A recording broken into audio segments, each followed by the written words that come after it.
সময় টিভির ৫ সাংবাদিককে বরখাস্তের ঘটনায় মঙ্গলবার আন্তর্জাতিক বার্তা সংস্থা এএফপি একটি প্রতিবেদন প্রকাশ করে। এদিকে সেই প্রতিবেদনের প্রতিবাদ জানিয়ে বুধবার সন্ধ্যায় সামাজিক যোগাযোগ মাধ্যম ফেসবুকে এই সংক্রান্ত একটি স্ট্যাটাস দিয়েছেন বৈষম্য বিরোধী ছাত্র আন্দোলনের কেন্দ্রীয় আহ্বায়ক হাসনাত আব্দুল্লাহ। ওই স্ট্যাটাসে তিনি লিখেছেন, মঙ্গলবার বার্তা সংস্থা এএফপি সময় টিভিতে বেশ কিছু সাংবাদিককে বরখাস্তের কথা জানিয়েছেন। দুর্ভাগ্যবশত এটিকে এমনভাবে চিত্রিত করেছে বৈষম্য বিরোধী ছাত্র আন্দোলন টিভি স্টেশনের মালিক সিটি গ্রুপকে সাংবাদিকদের বরখাস্ত করতে বাধ্য করেছে। তবে বাস্তবতা হলো এএফপির প্রকাশিত ওই প্রতিবেদনের কোনো সত্যতা নেই। এবার ব্যাংকও আপনার হাতের মুঠোয়। Balance transfer, mobile recharge, bill pay থেকে শুরু করে যা চান সব হবে এক মুহূর্তে। NRBC planet.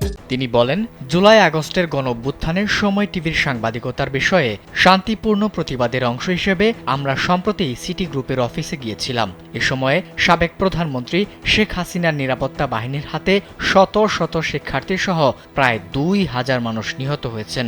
এ সময়ে অনেক টিভি, সংবাদপত্র, ওয়েবসাইট সাংবাদিকতায় ন্যূনতম নৈতিকতা প্রদর্শন করতে ব্যর্থ হয়েছে।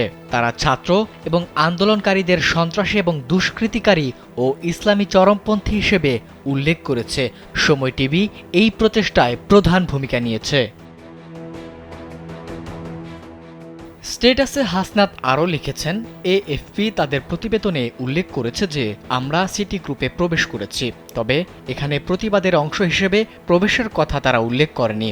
এমনকি গত ১৬ বছরে বিক্ষোভকারীদের অমানবিকতা এবং শেখ হাসিনার মানবতা বিরোধী অপরাধের বৈধতা দেওয়ার ক্ষেত্রে বিতর্কিত ভূমিকা পালনের বিষয়টি উল্লেখ করেনি। এএফপির হিটলার শাসিত জার্মানিতে নাৎসি আচরণের পরিবর্তে সময় টিভির সাংবাদিকদের ভিকটিম হিসেবে উল্লেখ করার চেষ্টা করেছে। বৈষম্য বিরোধী ছাত্র আন্দোলনের কেন্দ্রীয় আহ্বায়ক লিখেছেন, আমরা পুনরায় বলতে চাই যে আমরা সময় টিভির ব্যবস্থাপনা পরিচালকের সঙ্গে জুলাইয়ের সময় টিভির জনবিরোধী ভূমিকা নিয়ে কথা বলেছি। বরখাস্তের জন্য আমরা মালিকদের কাছে সাংবাদিকদের কোনো তালিকা দেইনি। আমরা টিভির শেয়ারও দাবি করিনি। আমাদের মাঝে তেমন কোনো আলোচনা হয়নি, বরং আমার বিরুদ্ধে গভীর ষড়যন্ত্রের অংশ হিসেবে এসব অভিযোগ করা হয়েছে।